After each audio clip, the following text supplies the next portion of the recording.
Hello, welcome to Recapping with Delora and Ashley.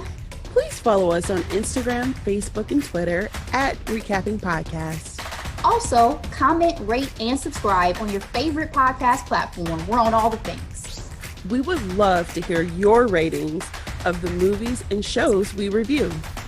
Email us your audio file to recappingpodcast@gmail.com and we will play it during the show. Or DM us on Instagram and we will post and read it on air. Thank you guys so much for listening. Thank you. Ashley, how you doing, girl? What's up, Delora? How are you, my friend? I'm doing well. You know, it's been a busy summer so far. Yeah. Now that we're no longer in quarantine. Yeah, and hoping to not go back into quarantine with all the various variants and reports. That part. Yeah. That part. Are you feeling anxiety or stress about it when you're hearing about it? Or are you just kind of like, is it in the back of your mind now? Oh yeah, it affects me. Not as bad as it was last year, because last year it was debilitating. Mm-hmm. Not saying that this Delta variant is any better than last year, but it's just frustrating, and to the point where I just can't really watch the news as much as I used to for self-care reasons. And for myself, I still wear a mask in places, frankly. I don't care if I look crazy or not, because I have allergies, okay? And after the year we had last year, I didn't get sick. So not a cold in sight, right? And I'm not, there could be conversation about immunity and all that, but that's my life. You know what I mean? That's where I am. You're not going to hear any complaints from me. I am not an anti-vaxxer. I am not a anti-mask. I say, do what moves you. I feel like I've kind of put it in the back of my mind a little bit, but again, I am still doing things in line with what I had been doing. Still social distancing. I get to work from home, so I just don't have to think about it quite as much, which is a blessing, obviously, because it is still stressful. Like, I'm so tired of hearing COVID. I feel like if I never hear that word again, I'll be happy. And I'm nervous about our Olympians over in Tokyo. Girl, it has been a lot. They're saying, oh, could they still cancel it? Could they still cancel it at the last minute? People are dropping like flies. I mean, I don't think it's going to get canceled at this point, but it's definitely disappointing for those athletes who aren't going to be able to make the games. Absolutely. Absolutely. So, Ashley, we're going to go ahead and go into a few quick headlines. Okay. So, along with this busy summer week, a giant dildo entered the atmosphere of our planet with a bald head billionaire on board. This makes 2 billionaires making their way to the outer atmosphere of the Earth, aka space. Right. Are you impressed by this, Ashley? No.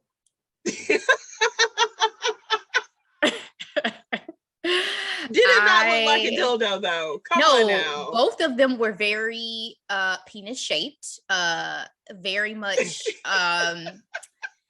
aggressive in their architectural design. Not aggressive. I'm dying. But no, it doesn't impress me, because at the end of the day, this does not feel like it benefits us in the substantial ways that maybe they feel that it does between the two of them. You know what I mean? Like, space exploration is nothing new, obviously. And the idea of being able to use it as some form of a tourist destination doesn't excite me, because at this point, it's still only going to be available for the 1%ers with the costs associated. 200,000 to 100,000. That's on the Virgin Galactica. Okay, and there's no word on how much it costs for the Blue Origin, the ship that Bezos flew this week. Actually, we're already dealing with a planet that's overheating. I mean, weather patterns are insane.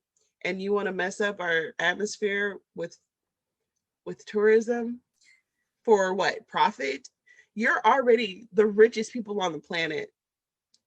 I like to be that bored one day. No, seriously. I would like to have that little of problems that I need to create opportunities for bullshit. Like, no joke. I feel like it is such a privilege to be able to not only obviously go to the heights of exploring space, but there's something about certain people and this desire for life defining adventure that I feel like I've never had, because there are other problems. There are other immediate problems. Do you get what I'm saying? Yes, Ashley. The last Some thing I'm going to people say to this, don't have food and you're worried Ashley, about getting to space to play around, like not to do anything. We're dealing with a global pandemic, Ashley. There are countries that haven't had the vaccine touch their shores. Okay. The last thing I'm going to say about it, honestly, I was surprised they were safe. And I say that because Elon has been spending millions of dollars on failed rocket ships exploding in midair and things like that. I was really nervous. And to hear, Richard Branson and Jeff Bezos, oh, I'm ready to go within a week of each other, that was really surprising for me. Yeah, I heard one of their kids at least, made a statement that they were worried for their father's life. I can't remember which, but obviously, because even remember when we had the one rocket launch years and years ago and they had all the civilians on board that blew up. But, it's always been a dangerous endeavor. But again, absolutely. I heard a TED talk years ago about space junk and the fact that that's a concern because people, all these countries just throwing stuff out into space and not paying attention to what's going on. Like, that's my concern they too. did to the ocean. Yeah, that's my concern too, is like, what are we going to wreak havoc now on space? We've already done our damage to the earth. Is it space's turn? Uzi Bird apparently is buying a planet. So are we doing that too? Oh my God. Girl, this is a lot. But I'm gonna go ahead and change topics. You know who the real MVP though is obviously Jeff Bezos' hat, because that's what I've been hearing about for the past 24 hours. Why? I've never seen him wear a cowboy hat until he did this. It was so unnecessary. Is it supposed to be like a Wild Wild West reference? That's my assumption, unfortunately. But he looks like Lex Luthor. Again, next topic. Next headline. R.I.P. to hip-hop legend Biz Markie. Yes. He died at the age of 57 due to complications of diabetes, type 2, and a stroke. This is a hard one, Ashley. Another legend gone. Another one gone. Like, there's been so many old heads, and not even old, 57. Girl. Girl. Just wanna give some respect to the pioneering rapper. For sure. I also wanted to give a shout out to Fat Joe, because apparently Fat Joe has been coming through. He had such a strong relationship with them that he had offered to pay for the funeral expenses per his wife. He was calling him every week for a full year since he had been in the hospital. So these are things you don't find out sometimes about people until, something happens. But obviously he's a great guy, great relationship that they had. So shout out to Fat Joe. Thank you, Ashley. All right, our last quick headline. It seems that Dolly Parton is having a hot girl summer. The iconic, the legendary Dolly Parton at the age of 75 put on those bunny ears and tail for her boo. Yes. Carl, husband of 57 years. And recreated her Playboy cover. This is some legendary mess here. Like, the boobs were perked. Okay. She had waist was snatched. Artfully placed, lace over the bosoms, because she is 75, but it's the illusion at this point. You know what I mean? Yes. Ashley, Dolly's doing something right, obviously, right? Obviously. 57 years, you say? Married. So she's been married. Like. She's been married the same amount of time that Biz Markie was alive. Is that not insane? Wow. That's insane. Wow. That's insane. That's speechless. Exactly. That's insane. But no, clearly she's doing something so right. She looks amazing. I hope at 75, I'm still bringing out the body, and my man is like, listen, I want it all. Still, you a hottie forever. Yes. Love it. Do your thing, Dolly. Do your thing. We do not speak ill of Dolly Parton. I love Dolly Parton. No, never. She's a friend of the pod. We love you, Dolly. All right, so let's get into our hot topic this week. Joshua Jackson, most known for his role in Dawson Creek, as well as the Mighty Ducks. He's currently promoting his new show, NBC Peacock, Dr. Death, which, if you're into true crime, this Doctor's Notorious, there's actually a pre-existing podcast out there. He was on Jimmy Fallon, and Jimmy asked him how his married life, and he said, it's great. It's one of the best decisions I ever made. And he was like, oh, how was the proposal? Well, she asked me, Ashley. He then went on to say that his gorgeous wife, Jodie Turner Smith, best known for her role in Queen and Slim, when they were vacationing in 2018 in Nicaragua, she set it up. Very romantic, very beautiful. And she asked me to marry her. And he said yes. Ashley, would you ever propose to your man for marriage? So I definitely chose a hell no in the poll that we put on IG. Yes. But caveat, obviously it is situationally dependent. In this case, they had probably had an understanding that this may be the next step in their relationship, or at least she was confident. Because one thing for me is the idea that if I propose to a man, he knows whether or not he wanted to take that next step with me, and he didn't ask me. Yes. Means the options of him saying no for me feel like they outweigh him saying yes. You know what I mean? Yes. It's not that I am afraid of stepping up. It's that I feel like I would definitely feel like I'm going to get rejected. Yeah. And I'm solely speaking from a heterosexual situation because that's all I know. But guys can be so oblivious sometimes, and they don't care about timelines and things like that.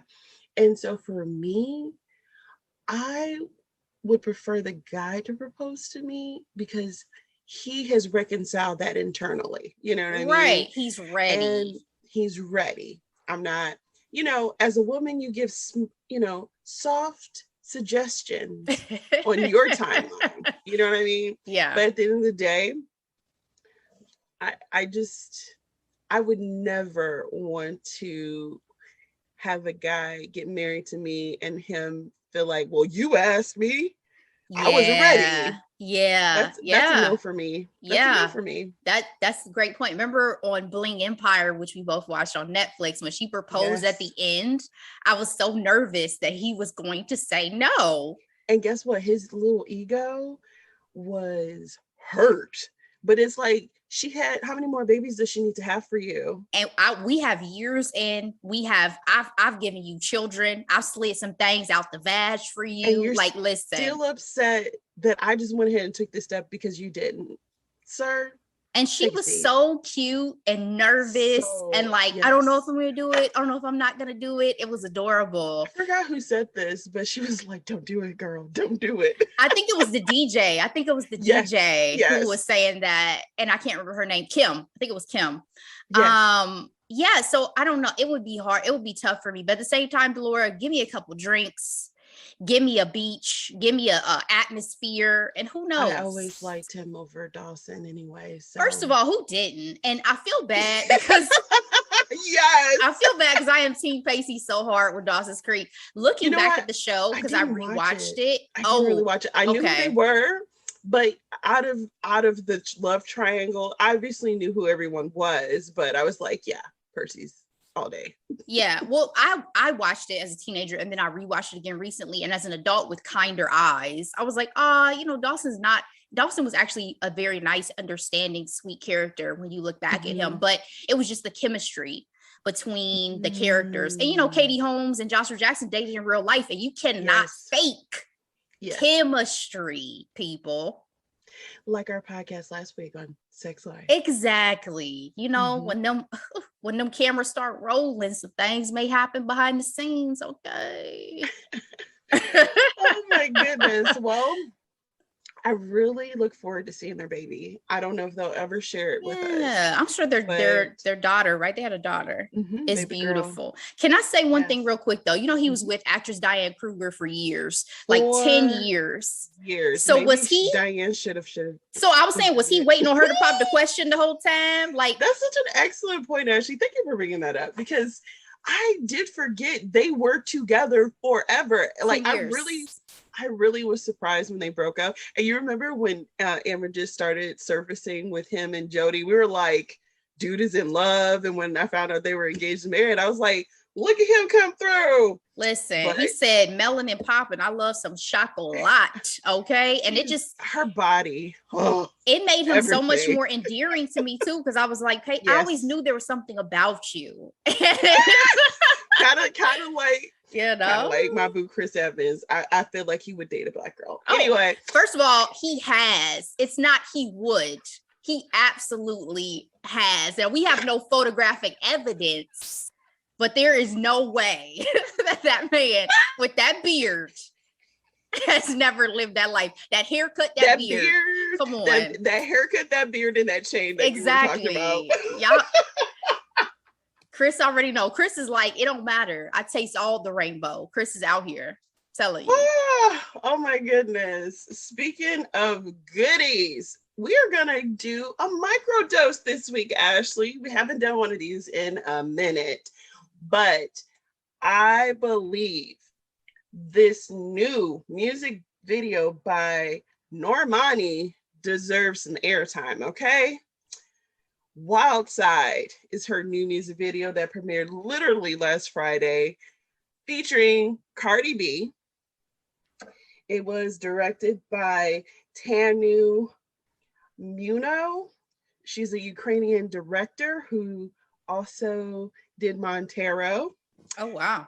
Dancing with the Devil video with Lil Nas X, as well as Cardi B's Up. Ashley, this video gave me body yaddy yaddy, fashion. It gave me an 8 count that made me cry. Like, it had nostalgia because it gave you a little of the Leah 1 in a million. Thank you. It sure did. Ashley. And I also want to bring it up because with living in the era of COVID-19, there's not really live performances. I mean, recently we've gotten award ceremony performances, but music videos are in again, Ashley. I'm thinking WAP, the premiere of WAP. Huge. I'm thinking Up. I'm thinking Meg the Stallion Thought Shit. So Montero, thank you. So we're back in the age of music video, which is our sweet spot because we grew up with TRL and things. Thank God for YouTube, because otherwise I would never see any of these things.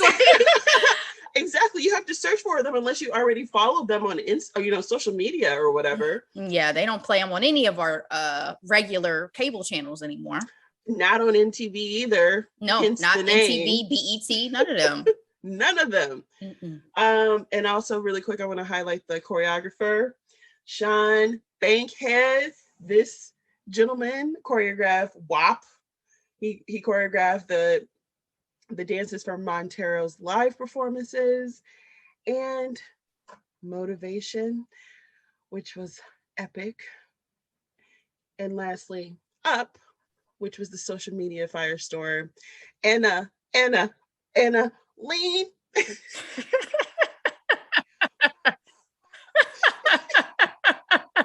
Ashley, what are your thoughts on this music video? So I watched it today for the first time because he wanted to talk about this lovely collaboration between these two beautiful women.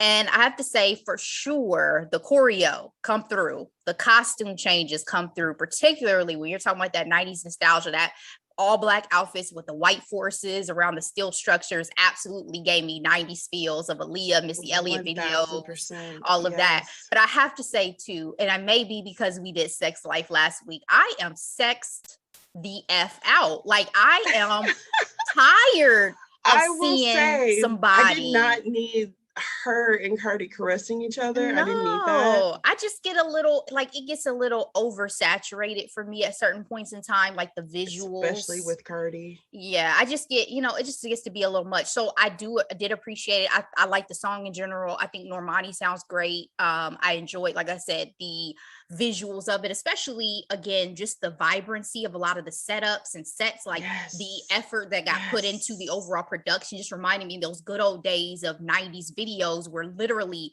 production was everything, right? We had scenes, we had storylines, we had storyboards. Okay, that's how videos used to be. So for all those reasons, I thought it was spectacular. But again, the sex stuff, I'm just a little bit over, and women don't do it for me. Sorry, but y'all look beautiful. Well, no, I have to agree. The Cardi verse and the Cardi, I was like, oh, we're showing ass now in videos. Okay, got it. Mind you, they weren't really naked in person, but it was all CGI'd out. But actually, I wanted to talk about this because Normani made such a splash of Motivation 2 years ago. Yeah. And everybody was like waiting for her to have her moment. I feel like with her coming so strong with this video, I think it is the official I have arrived. And I'm so proud of her being part of the next generation of up and coming artists. You know what I mean? We have our Chloe and Halle's, and we have Ryan Destiny, and then we have Justine Sky, and so you could almost forget her is in that age bracket. You know what I mean? Very true. She doesn't seem so as mature. Young. Yeah, she doesn't seem as young as she is. And she doesn't hang out with them either, frankly. She gives off a different vibe, right? Like she's not in those pictures in those outfits usually. It's like she's like her song come through. She's like, I'm at the house. I'm at the house. We can do a little get together here, but I ain't going out nowhere. And don't take no pictures. I don't want to see none of this popping up on IG. They don't need to know I be smoking at the house, okay? But I'm just so proud of her because her performance gave me Janet, gave me Sierra. And I'm just so proud of her. Those are strong comparisons, though. Those are strong on the choreo side. Normani can dance her ass off. On the choreo side. No, I'm not saying you're wrong. I'm saying that is a ringing endorsement because you're talking about two chicks who can shut it down on the dancing. Normani just needs more push. And I say that because she actually ended up having to put some of her own money into this video. She's like, I invested so much money, but I had to bet on myself. And I'm like, sis, absolutely. Yes. I thought a lot of artists pay for their own music videos in terms of production. She had to put up some serious coin because she had the best of the best, the hottest new director, the hottest choreographer. Okay. Listen, if you don't believe in you, who does, Normani? We rooting for you, sis. We rooting for you. Every day. Camila Cabello, who? I'm just kidding. You know what? I'm not starting no shit. That chick. No. But that chick really pissed me off because I actually watched it when it dropped last week. And on Twitter, she so happened, or her social media, I should say, dropped a new picture talking about her singles coming out in a couple of weeks. And then she did this whole video talking about body image. And I'm like, girl, you don't even talk about that stuff. I'm like, you're really trying to overshadow Normani. It was very shady and I didn't appreciate it. Speak your piece, girl. Speak your piece. So, I wasn't trying to start no shit. I was just being messy. No, but it was like, I hope she knows that we ain't stupid. We're picking up on the mess. She can't handle someone else getting shine from that group. And Normani, according to Nicki Roman Minaj, is that bitch. And with that, ready for the recap, Ashley? Yeah. So as sexy as last week was, we're gonna have to go back to a little bit more serious subject matter with this week's recap, Delora. It's a little heavy. I probably should have tequila, because you know what? Go ahead and get you that Terramana, boo, because we about to get real today, sis. We about to have some murders of teenagers. We about to have some shenanigans within families, friends, all sorts of nonsense, some suicide, mental health. It's a lot. So it's a lot. Our recap today is multi-Emmy nominated series, Mare of Easttown, one of my hidden gems from last week, guys. We had to give a little extra love. This is an HBO series that was released serially, with the first episode premiering on April 18th. 7 hour-long episodes. Quick summary. As her life crumbles around her, a small-town Pennsylvania detective, Mare Sheehan, played by Kate Winslet, investigates a local murder. Creator is Brad Inglesby. Cast, Delora: Kate Winslet, as I mentioned, Detective Mare Sheehan; Jean Smart as her mother Helen; Julianne Nicholson as Lori; Kaylee Spaney as Aaron; and Gory Rice as Siobhan; John Douglas Thompson as Chief Carter; Evan Peters as Detective Colin Zabel; Joe Tippett as John; Robbie Tan as Billy; Patrick Murney as Kenny; Jack Mulhern as Dylan; Cameron Mann as Ryan; David Denman as Frank; Neil Huff as Father Dan; James McArdale as Deacon Mark; Guy Pearce as Richard; Izzy King as Lil Drew; Sosie Bacon as Carrie; Ruby Cruz as Jess; Emmett Graham as Dawn; Chinasa Agbuagu, hope I got that right, as Beth; Mackenzie Lansing as Brianna; Caitlin Houlihan as Katie Bailey; and Dominique Johnson as Freddie. Reviews, Delora. This series has a 94% critic score, 93% audience score on Rotten Tomatoes, and Google users gave it a 94%. What was your grade for Mare of Easttown? All right, Ashley. I gave this series a B+. Okay. It was a well-made, well-acted murder mystery. I tried to figure it out. I actually did not. So I'm always impressed when that happens. If you had, honestly, hats off to you, sis, because this takes the turns. yeah, I did not. and actually, my husband and I are very good at it. So, and I'm always really impressed with shows and movies that are able to stump me in that way. Yes. Kind of even with Sex Life last week, it's like I didn't see that coming. Anyway. That chick. It's a little heavy. It's a little heavy. And I say that very sarcastically.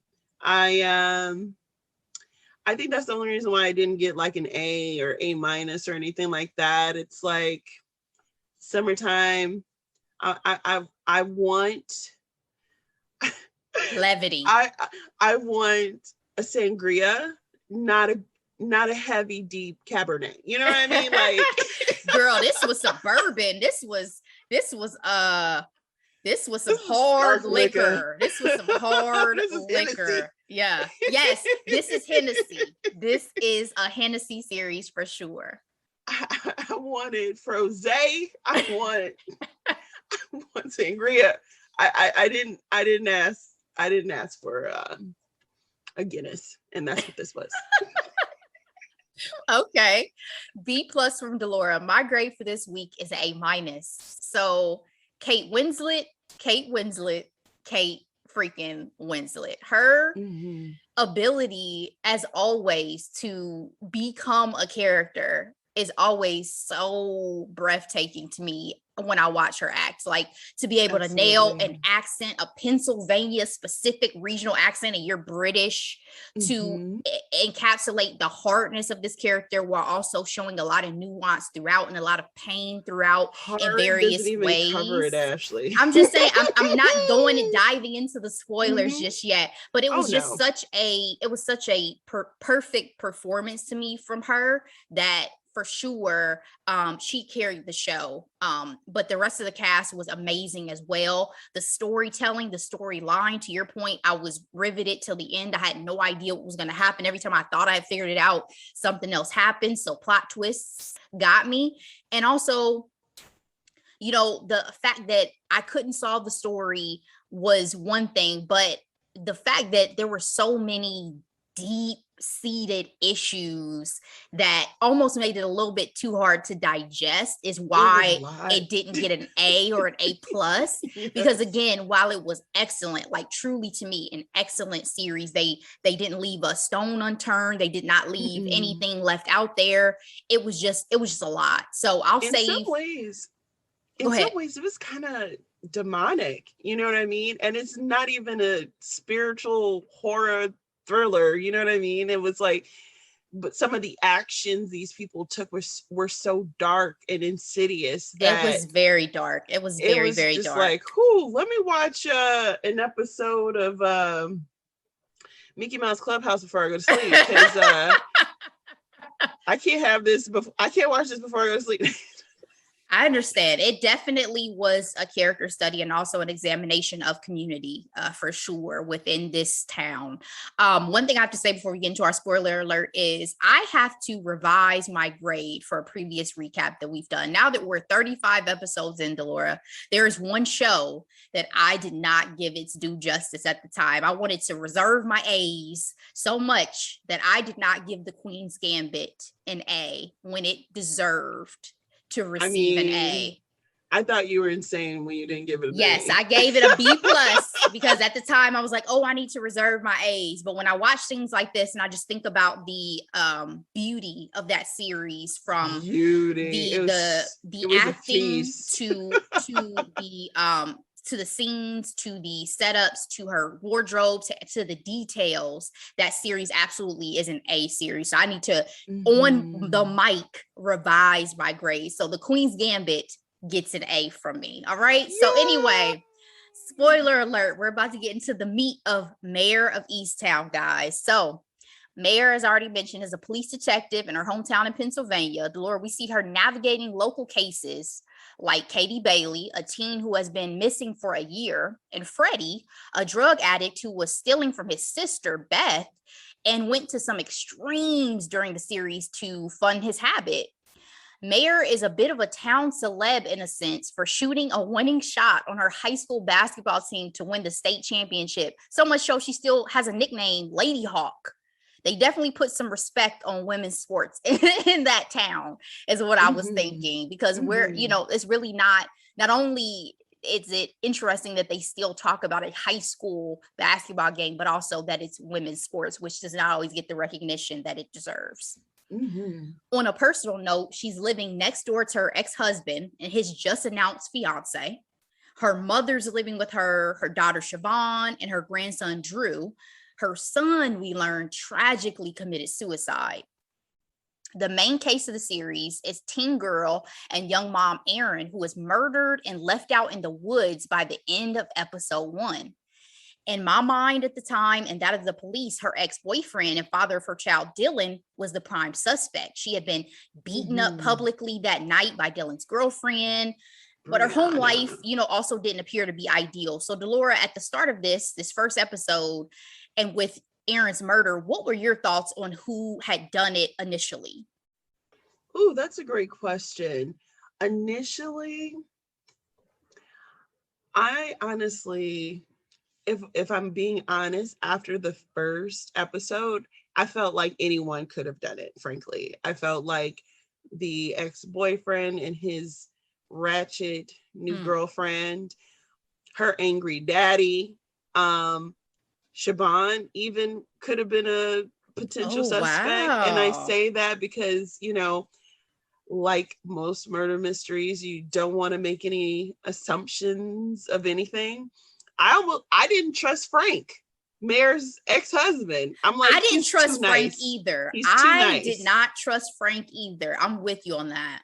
And I did not trust the new professor in town as well. Richard. Oh, and we can't forget, I know this sounds awful, but the clergymen. I didn't trust them either. So anyone could have been guilty of this crime. Okay. At the end of episode 1. Okay. Yeah, I was leaning Dylan, I think, because my mind was like, this is going to possibly be like The Undoing, where the most obvious person really is the killer, but there's going to be a lot of things that happen in between. I'm so glad that you say that, because we already said spoiler alert, and I'm not revealing it, but what I will say is this is what we expected The Undoing to do, and they did not know the assignment, apparently. Exactly. Exactly. This is exactly what we expected from The Undoing. Plot twist, plot twist, plot twist, that we did not receive, but that was still an excellent series. So check out the recap, please. Thoughts on Dylan and his girlfriend's behavior also, because for me, it was deeply disturbing that Dylan would sit back and allow his now girlfriend to treat the mother of his child that way, regardless of what your current situation is. For you to allow her to not only speak so crazy towards her, but then physically assault her the way that she did. What did you Unreal, think? Ashley. What were your thoughts? I was surprised by that too, but you know, that young lady, it's so funny. The people who sometimes deal with really heavy things like abuse at home or in relationships come off as the most sweetest, you know, she didn't seem like she would hurt a fly. I mean, when we're introduced to her, she's telling her baby how much she's gonna miss him over the weekend. Like, it, you know, and is she perfect? No, but it was heartbreaking, and I agree. I was absolutely disgusted by the boyfriend and Brianna. I literally put in my notes for Brianna, I'm like, is this the devil's child? Because she catfished her. And I should say, this all stemmed from the thought that she had texted her ex, who's Dylan, her current boyfriend. And okay, that's one thing. I understand you're upset, but does that mean that a group of kids should crowd around? You have one of them taking video of you punching her multiple times, kicking her in the face. Siobhan had to come break up the fight. I mean, it was like disgusting. Erin didn't even put up a fight. Erin didn't even really defend herself. And to your point about Erin, her being so sweet, the first time I watched the series, I could not even stand to see her dead body. Like, I almost fast forwarded through because it devastated me so much to see that young girl like that. You know what I mean? She was found out strewn naked on some rocks in the woods. Like, it was horrifying. Lifeless. Terrible. Yeah. So we see how integrated Mare is into the town and everyone's lives, that on the day that they discover Erin's body, she has Erin's father's cousins meet her at his house, Billy and John, to break the news. I'm imagining that is not normal police protocol, Delora. Nah. Yeah. Not at all. Yeah. Public pressure was mounting now that you had not only a young girl missing, as I mentioned earlier, Katie Bailey, but now you have another one murdered, because everybody's like, are these connected? What are you police officers doing? Y'all can't solve any of these cases. Exactly. A county detective, Colin, is sent down to help with the case, and Mare was not pleased or on board initially. They never are. That's like a typical cop trope, whether it's a comedy or a drama. No one likes anyone new, and you're coming in on my turf. Territory. Yeah, exactly. Like literally my turf, because this is my hometown and I know these people, and these are cases that I don't just care about as a police officer, but that I care about personally, because Katie Bailey is the daughter of her friend Dawn, who she's known since high school. Since high school teammates. Exactly. They played on that same basketball team. Most of the main women that we encounter on the series all played on that basketball team. So, oh, that's an excellent point. Yeah. How did you feel about Mare's arrest of Brianna from her family's restaurant for assault after seeing the footage of her beating Aaron up? Did you feel like it was justified or was it over the top? So I put in my notes, aren't cops supposed to de-escalate situations? As much as I hate Brianna, and I don't say that lightly. She's a horrid girl. Yeah. That was all completely unnecessary. But in some ways, Mare could have done it because she publicly humiliated Aaron hours before her life had ended. So this girl is very much alive, and I'm sure she'll live past this. Might as well. I think that's absolutely the way she saw it. And me and the audience, that's absolutely the way that I was seeing it. I was like, fuck it. Go ahead and arrest her in her family's restaurant and embarrass her. We saw her beat this young lady down without a care in the world in front of peers in the woods. I don't really care. She's just such an ugly young lady. Like, yeah, I don't care. I'm like, first of all, teenage girls are that territorial with their boyfriends, but it's like, girl, it ain't that serious. It's not that serious. And I'm going to point back to that too, because she went so hard for a situation that did not benefit her or work out for her. So you gave a lot of energy for nothing in return. This is why women don't propose to men. Go ahead and run that back, sis. Go ahead and run that back. You might have your face on the floor like, can we talk about this privately? Oh, Jesus. Her father's stalking, though, thereafter, and aggressive behavior towards Mare showed where Brianna got her disposition from. Like, in my mind. Girl, I was like, the apple did not fall far from the tree. He was physically intimidating a cop. I don't think he would have done that if she were a man, though. I don't think so. A thing of milk through her window of her house. But she let him do it, though. And that's what I was like, this is small town-ish. All of this is small town-ish. You even saw when he came to the house with his wife at first, and the wife's crying. Her mom's like, what's going on? She's like, come on into the house. I mean, that's how integrated they were in each other's lives. Yes. So you almost saw it as like the one caveat I'll give it is almost like he's probably still seeing her possibly as someone that he grew up with and that he had that type of relationship with versus cop to civilian and man to woman. You know what I mean? Because sometimes when you grow up with people too, they don't look at you as like, but this is a woman and you're a man. Exactly. And the way you're coming at her is ridiculous. Yeah. Given the circumstances. Say that Mare couldn't handle herself because she obviously could. She would have beat his ass at the end of the day. Yeah. But it was still highly inappropriate and highly aggressive.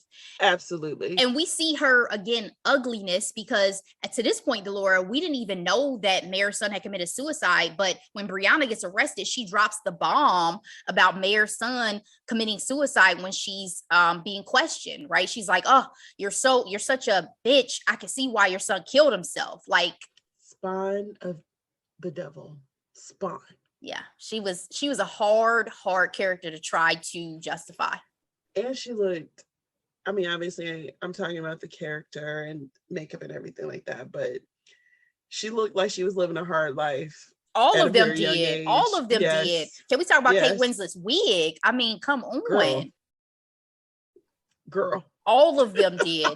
Y'all cast that lighting and that makeup real good. Well, she was also, Kate Winslet is very big on, hey, I'm a woman. We all age. It's a blessing. Exactly. So don't hide my wrinkles. Looking natural.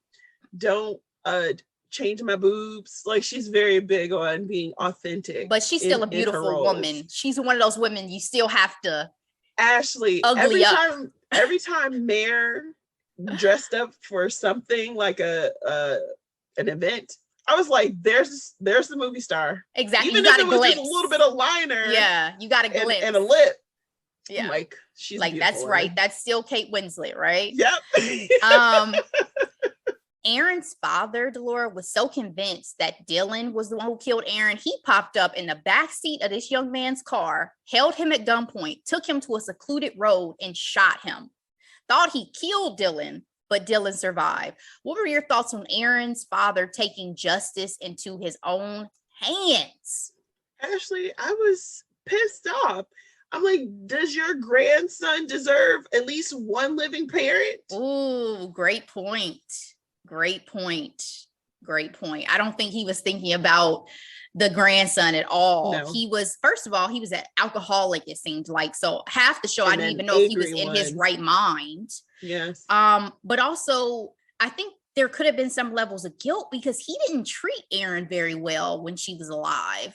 So I almost wondered if he was angry with Dylan and himself. You know what I mean? It was like trying to get rid of all the I just felt demons. so uncomfortable with her relationship with her father.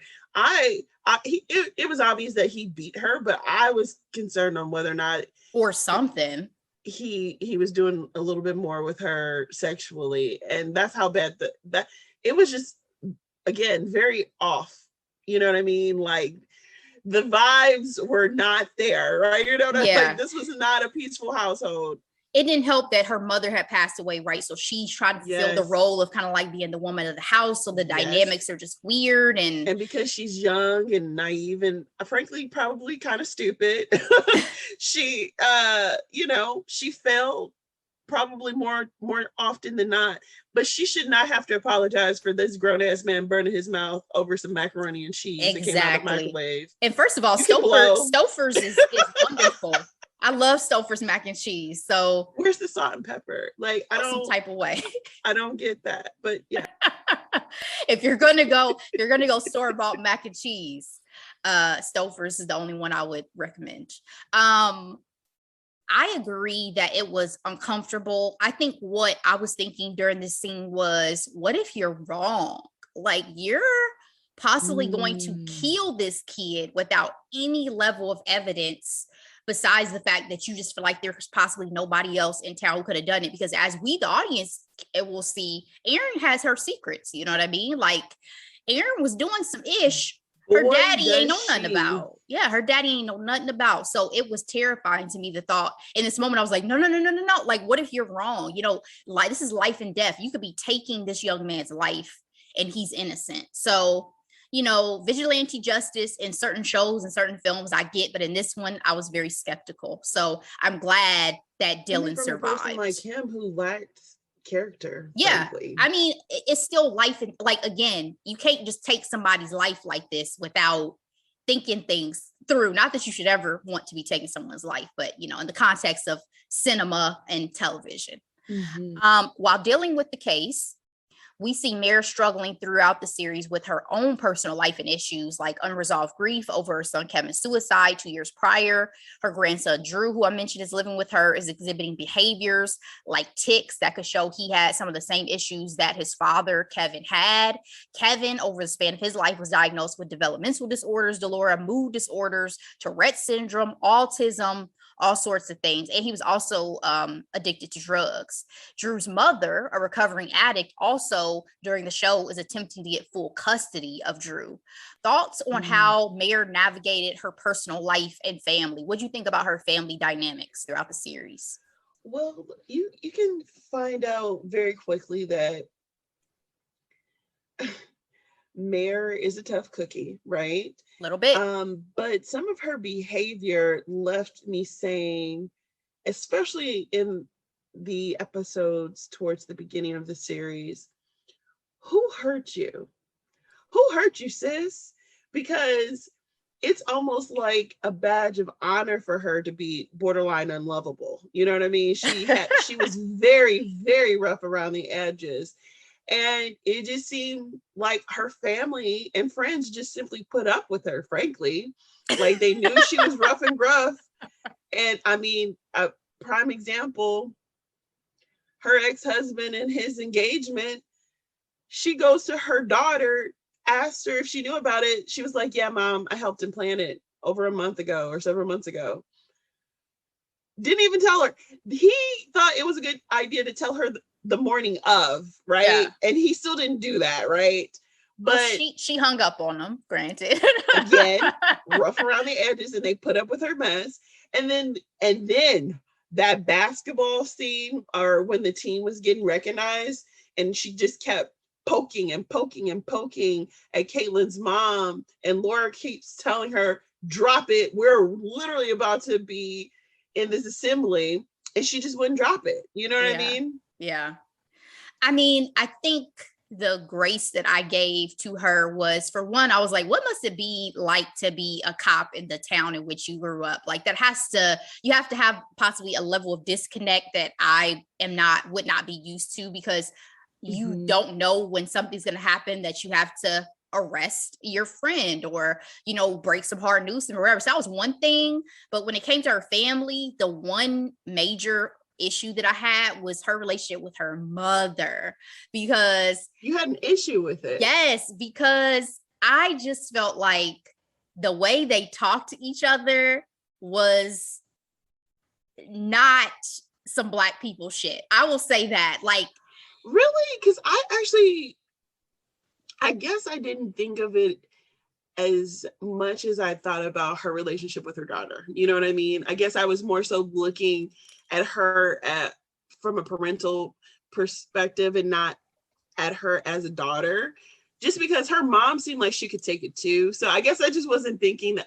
Again, she was a very hard person to love in this series. Aww. But then as things start to unfold, you understand her, you know what I mean? For sure. Again, once I found out that her son had committed suicide and all of that, I think that my heart went out to her for sure. But the relationship with her mother bothered me because, like, when her and her mother got into it one time, she was like, Mom, that's your cue to fuck off and stuff like that. Like, it was just, I was like, this is not some Black people shit, because we do not talk to our mothers like this. And she is always that wise cracking person. I guess me knowing that woman as, and I just watch Hacks. So I get that. But again, you know how I feel. We both have close relationships with our mothers. Like, it was just, it caught me as like, who, like, and I get it, because throughout the series we hear and we see that they did not have a great relationship when she was a child, right? And that unfortunately bled over into adulthood, but it was still just like,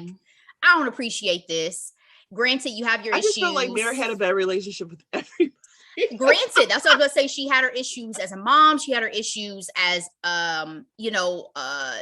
she even mentioned, I have it in my notes, in the end of episode 3 to Colin, that she didn't feel like she was a great mother. So I know that there was some acknowledgement of that dynamic, right? But there were just other dynamics. She seemed like a great grandmother to Drew. Her relationship with Drew was solid. But if you think about it, it could have been her overcompensating for not feeling like she was a good mom. Yeah. And then I feel like her and Lori had a very good relationship too, in terms of their friendship, but that's true. That's a good point. Just certain moments that caught me. And again, the whole fuck off mom thing was like, oh, no.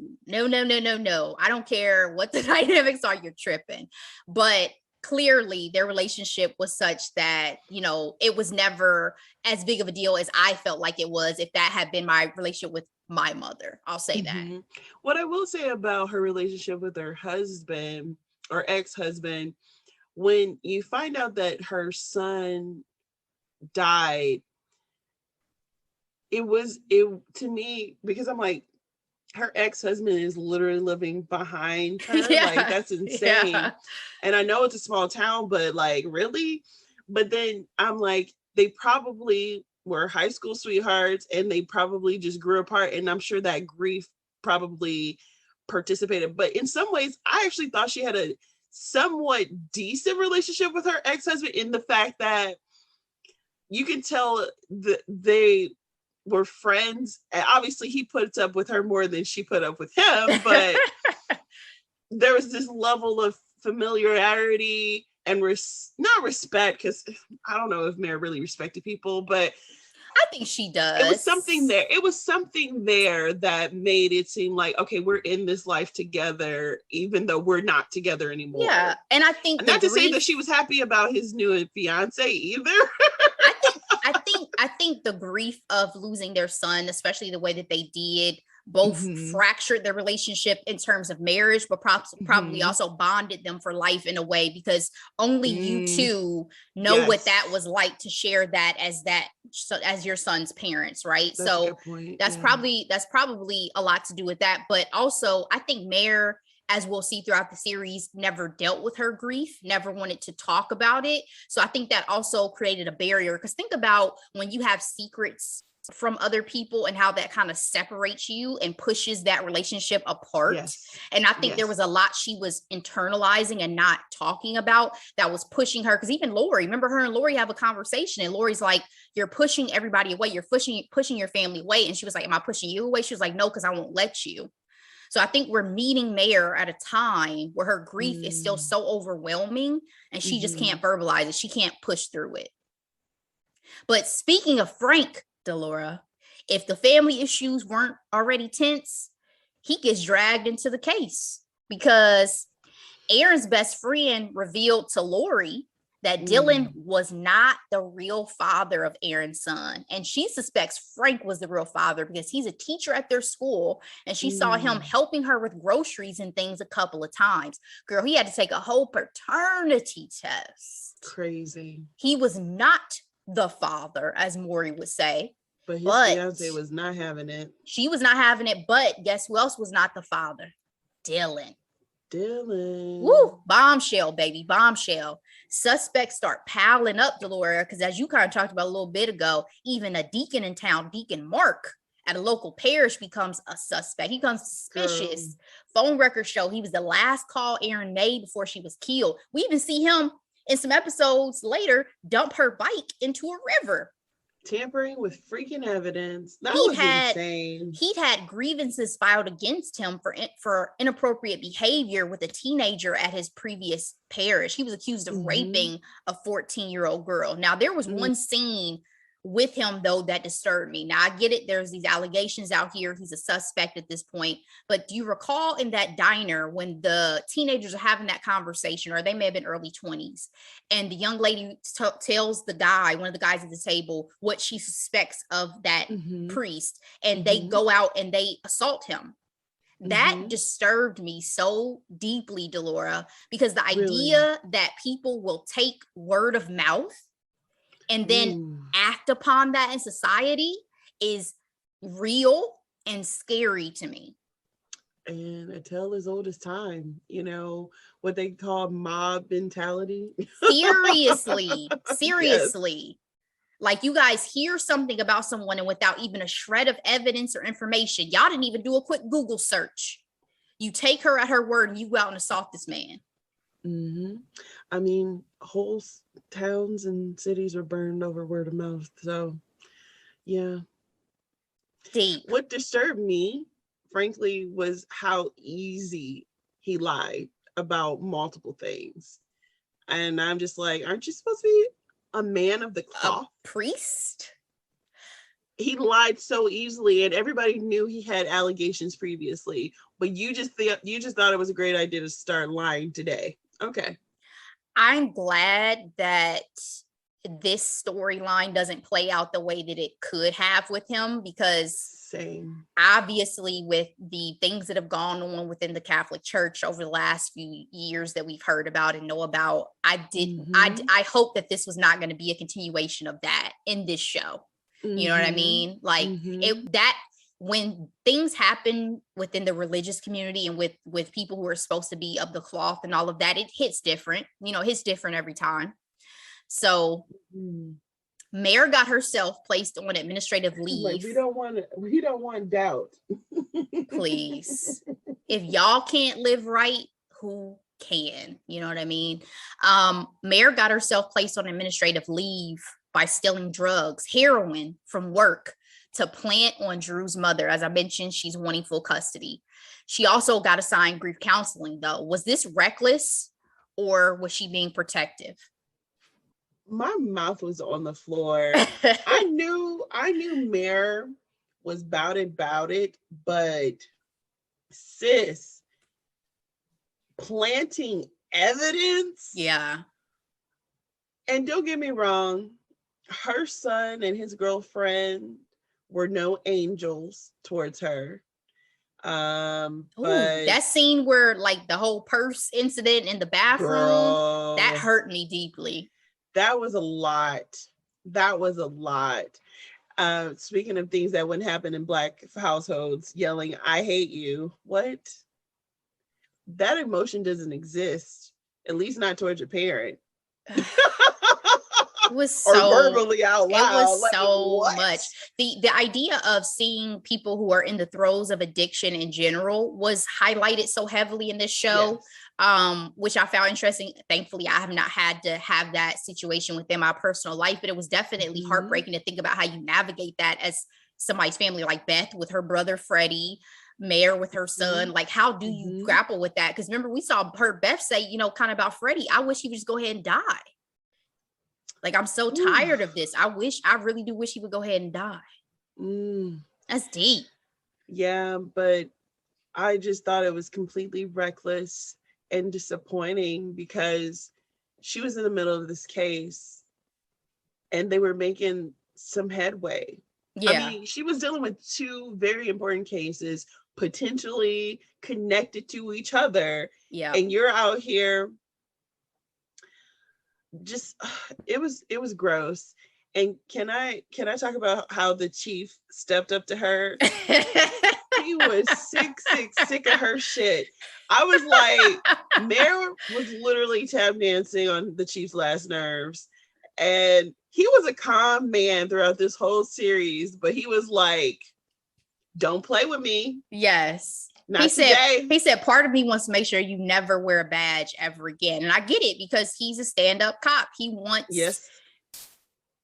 her to do what she's supposed to do. And I think what bothered me too, not only was it reckless in my mind because you're using drugs that have a stamp on them, which at the end of the day, how did you think that was not going to get traced back to you, Mare? That was very reckless. But also, and we find out that her main motivation for becoming a cop was following her father's footsteps. She idolized her father. She said, if my father had shoveled shit, I would have shoveled shit. You know what I mean? So it just felt like such a disservice to her relationship with her father, who also committed suicide, right?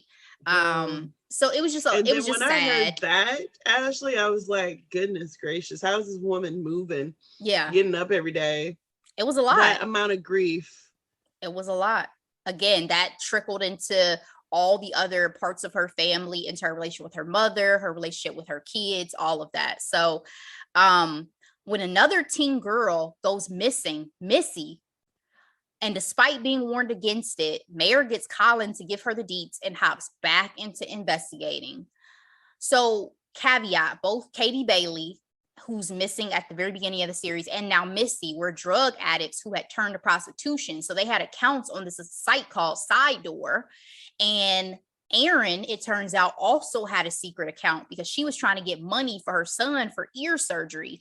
But according to her best friend, she never met up with any of the men. So at this point, we were still trying to figure out, right, is there a connection between all of these young women who are missing? Mare found herself in a love triangle, Delora, between professor and writer Richard, who's new to town, and old Colin, who was crushing on her hard. Now, given what we've talked about with Mare, did you see the appeal that these two men were both trying her? With the professor, a lot more than Colin.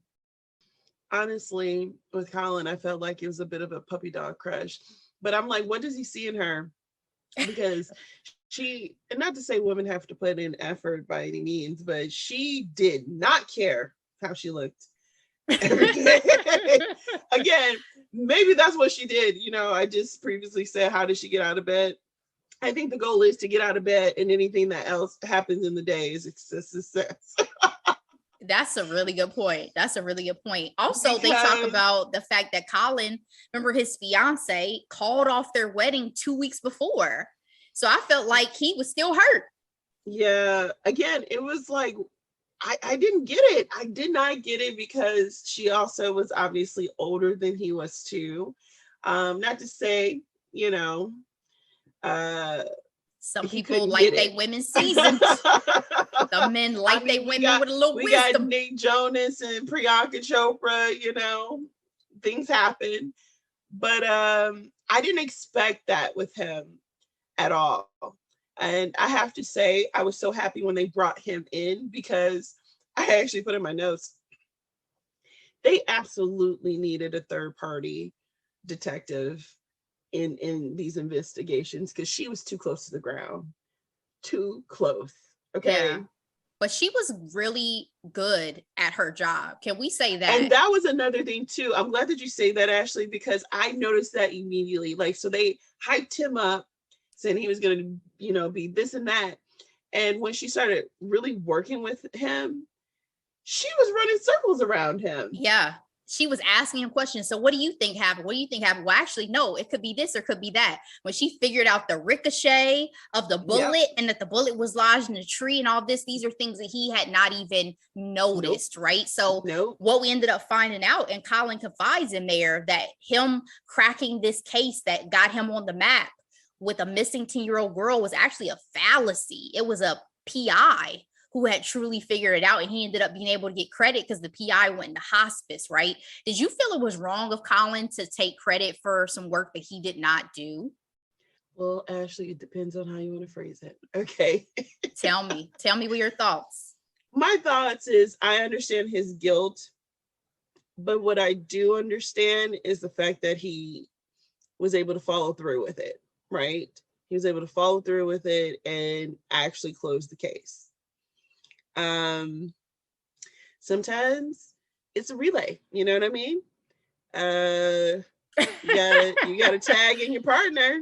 So maybe you're in the middle. I don't run track, but I'm just trying to say, pass the baton.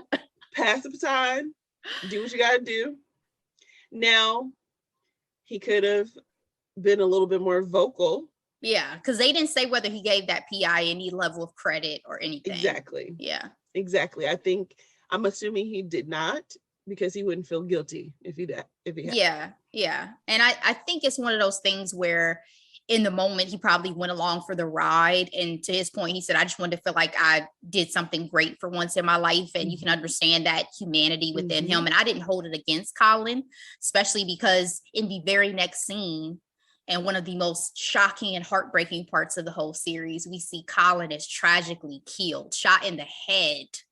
And Mare is wounded when they end up finding both Katie Bailey and Missy's kidnapper. It was a local man that they had tracked down at a home that they got a tip about a van that he had possessed from another teen girl who was a prostitute that managed to escape a near abduction. I could not watch this scene either time I watched this show. I fast forwarded through both times, and it destroyed me because I did not think they were going to kill Colin. Not them killing Zabel. This is Evan Peters. This is Evan Peters, who I have a relationship with personally from obviously all the comic book things he's been in, from WandaVision. What are you talking about? My relationship with him is from American Horror Stories. I'd never watched that series. I know you never had. No, he was in all the seasons. That's what I'm trying to say. And he's either a demented serial killer or somebody like Ashley. I could not wrap my head around him being a clean-cut, normal person. Oh, okay. So we came from totally different perspectives. Okay. So that's why it hurt me, because I'm thinking of him as like his character from WandaVision or from X-Men, you know? I couldn't deal with the fact that I'm like, they really killed him off and he was literally the most normal person in this entire series. That never happens. Yeah. When I tell you American Horror Story, all the different characters he has played, and they have all been demented. Oh, wow. Sick, evil people. He's an excellent actor. Because I also want to say, when he was killed, I was like, he was endearing, and I again had my heart hardened towards him because of all the original roles stuff you've seen him from. Yes. And he still melted your heart in this role. And that's why I was like, you know what, this gentleman is actually a great actor. Yeah. excellent. Did you blame Mare for his death? Because his mom sure as hell did. What was so funny is when she went to her house, I said, she about to slap the shit out of you, right?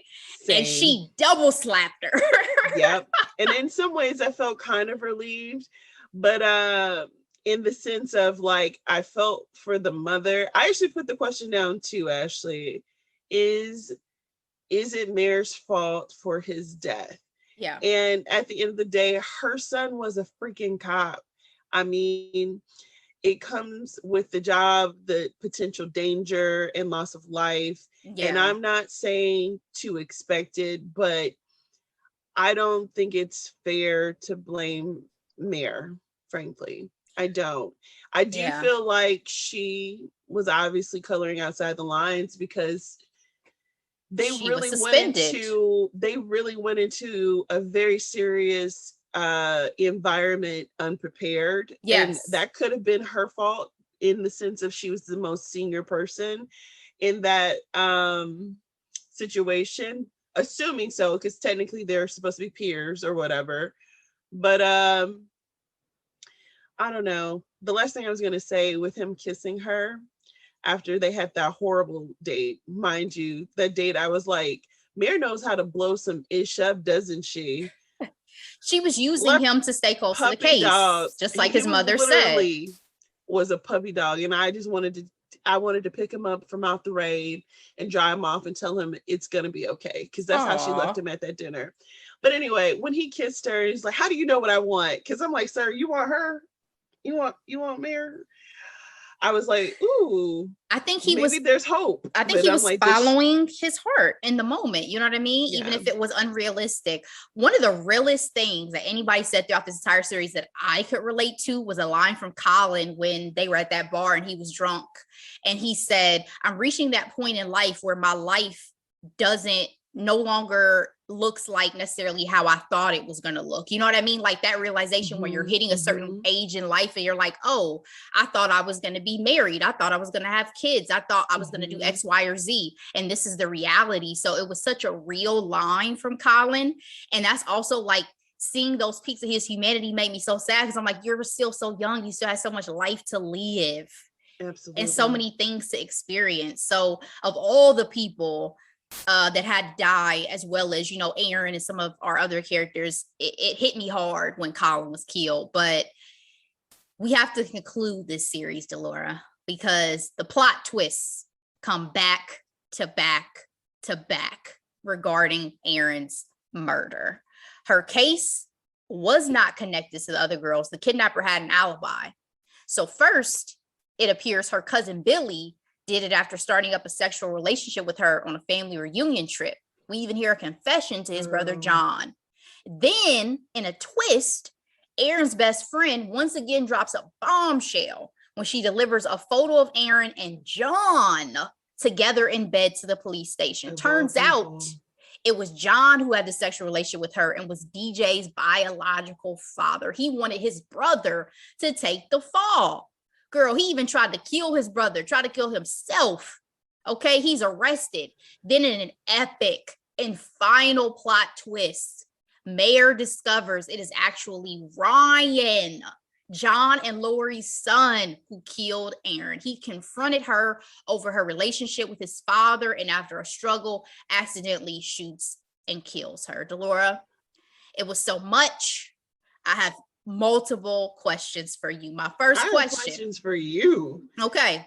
My first question for you. Did you have any idea who the real killer was? Any, like at all? Any?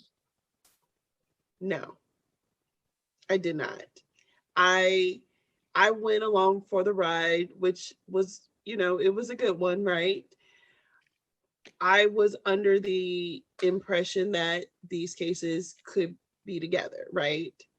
I was under that assumption. But then I had some doubt because once we found out that Katie was actually still alive, I was like, well, why is Aaron dead? Mm-hmm. So that's where I kept the possibility of the two cases being separate. And yes, I had no idea. No idea. would family loyalty have extended this far for you, with Billy about to take the rap for John and his son's issues and situations, and then Lori about to cover up for her son being the real killer? All of these things, would family loyalty extend that far for you? The thing that bothered me too about the Billy John situation is the idea that John deserved to not face any consequences because he's the one who was the family man, whereas Billy had no family. That's messed up. That's the thing that I didn't pick up, because we saw Billy staring at Aaron. Did he do anything with her, or was it only with John? It was just John. I think it was supposed to be like a clue that was out there just to throw us off, because he was probably just looking at her, probably because he saw somebody taking a picture. Like, imagine if you're in the background and you see somebody with a camera and you just happen to look over in that direction and they take that picture. Or he was drinking. Remember, that's another thing. They were saying he was drinking so heavily, like he's a drunk. He's probably just looking at her. Full of alcohol. Yeah, he was probably just drunk. Billy. But once it was finally revealed that it was John, it made so much sense to me. At that point, I thought, oh, I'm convinced it's John, because remember, first of all, he was already philandering. He was already cheating on his wife with another chick. So I was like, oh, now you just went the incest route and decided to start messing with your teenage cousin. You know what I mean? Bro, underage and your freaking cousin. And then that scene where Billy's like, for once you need to take responsibility for your own actions. That seemed so misplaced at first. And then when this revelation came, I was like, I get it. I get it. But when Ryan was revealed to be the real killer, it was like, yo, y'all took this and flipped it all the way on its head. Because I was feeling for Ryan throughout the whole series. I have to say, that episode in high school when he beat that kid up with the tray, I was like, there's some rage there. And I don't know if it's because your dad, you don't want to have a broken home, because I mean, that's a viable cause in kids. But it kind of made so much sense after. Girl, I thought he was just traumatized as well. At first, I was like, beat his ass. He up there. First of all, I love how the teachers don't come until you start beating up on somebody. Where were the teachers when they was assaulting this little girl? That is what I'm saying. That he deserves the same amount of punishment as the boy who was protecting his sister. Exactly. Finally, did you blame Lori for her anger with Mare over Ryan's arrest? Yes. Because she was being irrational. You're best friends with a freaking detective, and you don't expect her to do her job. Delora, you're the one with the fucked up family. I'm sorry. Thank you. I was so angry in that car scene where she said, "Because of you, my whole family's gone." No, ma'am. Because your husband is a piece of shit to the 100th degree. Like, you married the wrong man. That's your problem. You married the wrong man. And what was her excuse? I'm in love with him. He's the father of my children. He's the father of this cousin baby that you're going to have to take care of. Gross, right? Ashley, when I saw that she, at the end of this whole situation, husband in jail, son in juvie, and you are responsible for your husband incestuous.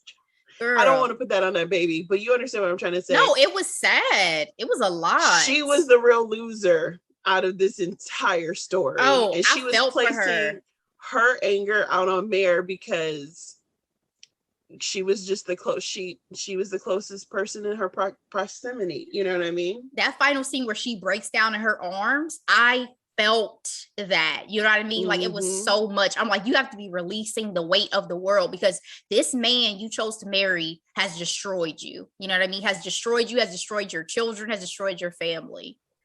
You know who I was reminded of? Lady Stark from Game of Thrones. And everything she had to shoulder. Yeah. The thing that was crazy too is that Ryan's gonna have to explain someday to his brother that he killed his mother. You know what I mean? Like, when she brought him to juvie, I was like, I killed your mama. I'm so sorry. And they did a really great job with casting, because that little boy looked like he could be Laura's son with the freckles. Yes, he was adorable. I mean, Ryan, it really hurt me. Like, even when he ran, he was like, "She knows, mom, she knows." I was like, "Oh my God, that is so sad." But guess what? Actions have consequences. Absolutely. You can't shoot her. That scene too, where he was like, "Stay away from my family." I'm like, "Sir, this is your family," but okay.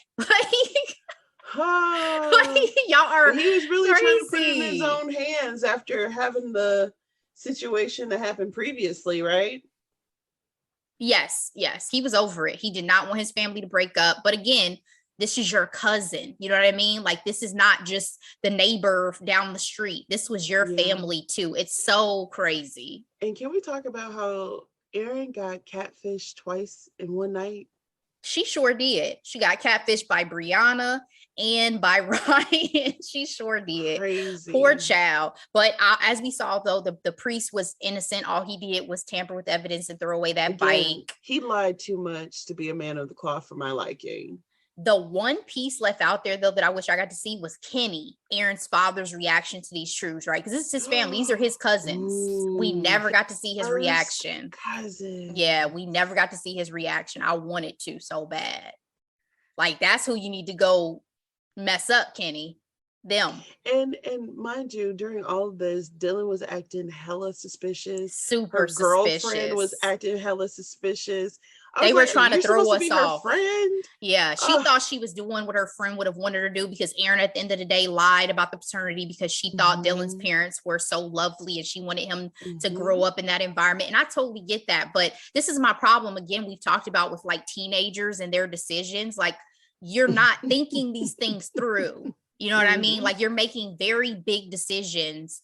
And imagine if they had burned that journal with that picture, that evidence would have never come to light. Exactly. You know? So in the end, we see, though, that grief counseling was really beneficial to Mare in her personal life, because it helped her to take those steps to move past the death of her son, Kevin, probably also her father's suicide, because she finally is able to go up to the attic where her son killed himself and hung himself up in the attic in their family home. I put in my notes, generational trauma is very real. Drew's mother ended up giving up her fight for custody. She was back using drugs. So I just hope that Drew is able to take a different path than his father and grandfather were, obviously. Are you surprised they didn't sell the house? They probably couldn't have sold the house in some ways, right? I'm not surprised. Nobody wants to move into a house that someone passed away in that way. But didn't they give Katie Bailey Freddie's old house? Wasn't that the house that they gifted to her at the end of the show? Ooh, yeah. Because I was like, Freddie just died in that house, but y'all cleaned it up. So I guess. But I think because of the way the town was, it didn't surprise me. You have holy oil, holy water, and you pray and you do your sage, because I don't play with any of that. Get that juju going, get it out of here. So there's the door, wave it out.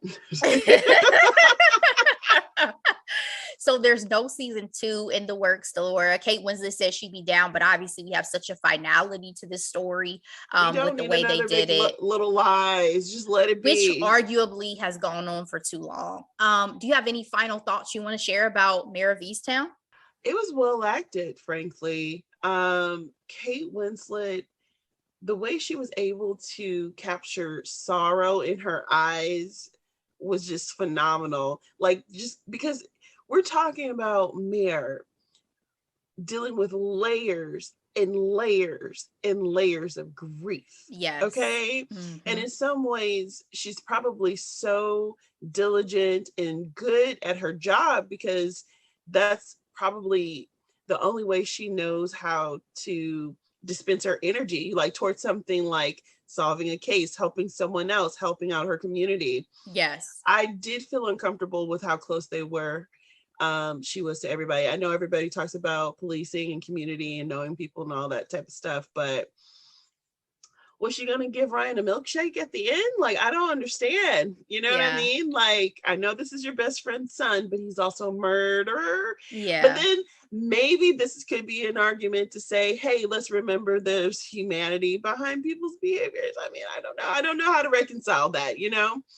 I think it was hard for her to reconcile it too. I mean, she obviously did what she had to do and didn't cover it up and went and arrested him and did what she needs to do. But it's She was still calling him sweetie. yeah, it was still that internal struggle. She was probably at the Yeah. hospital when he was born. You know, she was, yeah.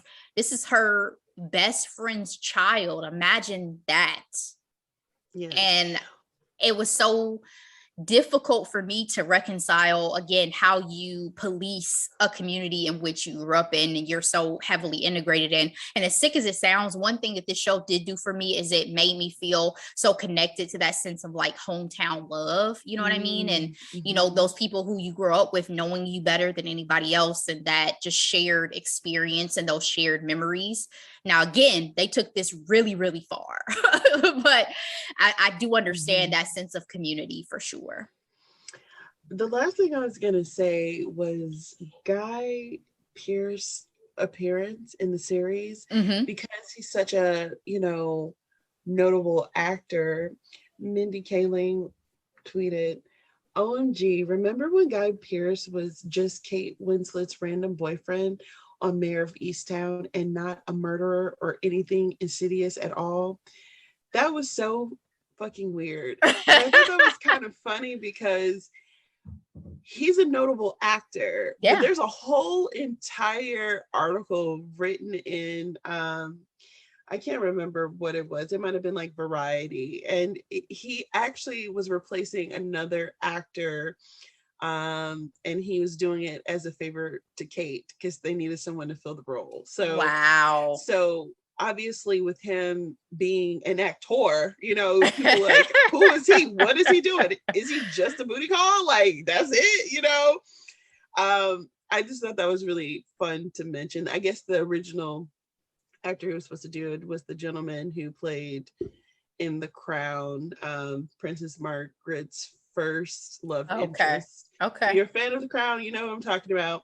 That gentleman is not a well-known actor, so if he had filled that role, you know, no one would have had him on the list of who done it. Yeah. Well, you know, when you're Kate Winslet, and I guess you can get, you know, some favors from your other powerful big name actor friends to step the actress into who played her some best roles. friend was also not a favor like he was, but she asked her to play the role, and she said yes. Yeah, Kate Winslet, because Kate Winslet is we didn't mention, as an executive producer of this series, so that was a great gem to end with, Delora. And guess what? Let's go ahead and take it into Hidden Gems. Sounds good. All right, so I have 2 gems this week. One thing that we didn't talk about earlier were the new Sports Illustrated cover stars. This is the swimsuit edition, of course. We have Meg the Stallion. We have Naomi Osaka, and the first transgender woman on the cover, Lena Bloom. So my hidden gem in particular is an interview with Tyra Banks and Meg the Stallion in a jacuzzi. And it's pretty much Meg the Stallion's cover interview. Tyra being Tyra Banks, before every question, she makes it about herself. However, it was amazing to see the conversation that she did have with Meg. She talked about her mom, and she talked about her start in love for rapping, and that her mom herself was a rapper, and that she literally didn't tell her mom that she could rap until she was 21 years old, because she wanted to take her mom. She wanted her mom to take her seriously. And she also talked about her education and all that. It was a very hot girl interview. Meg looked amazing. The internet was losing it because Tyra appeared to be having a full outfit on in the water, even though it was like a sleeved bodysuit or whatever. So no legs, but poofy arm sleeves in the swimsuit. Hilarious. Definitely worth checking out. I saw it on YouTube. In particular, it was called Stallion Access, the YouTube channel that I saw it on. And my second hidden gem this week would be the return of the Real Housewives of Potomac. I really enjoy this iteration of Real Housewives. it's all a hot mess, but this is like the second all black franchise. I never really got into ATL, frankly, because I was really against watching Real Housewife shows in the beginning. And then by the time I felt warm enough to do it, they were like 10 seasons in, and I'm like, I'm not going to start from the beginning. However, with the Real Housewives of Potomac, they started in 2016. And so I picked up on it about 2018 because I was pregnant, you know. So you want something quick to watch, mindless to watch. And I caught up very quickly on Hulu. And yeah, this is the first season without Monique, who was one of my favorite housewives. We still have Candace, Lord Jesus, the instigator. We have Born Robin, and we have Giselle and Karen and Ashley and all their shenanigans. And so I'm really excited for the new season. And I just wanted to highlight it because it's honestly finally getting traction, but it's literally one of the better housewife franchise. What about you, Ashley? What are your hidden gems this week? All right. My first hidden gem, Naomi Osaka, Netflix doc. I really enjoyed seeing more of Naomi. I realized when I was watching it that beyond the recent headlines, I didn't know much about her, even really personality.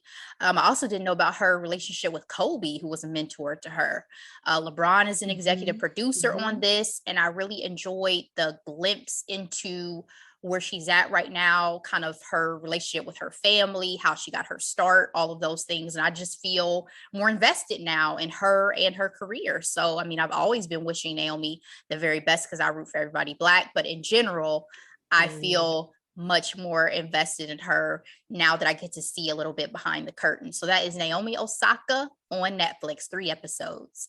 My second hidden gem, this is a show that I have been watching now for a while. I got introduced to it through a coworker. It is called Elite on Netflix. There are currently 4 seasons. It is set in Madrid, Spain. So it's completely in Spanish, right?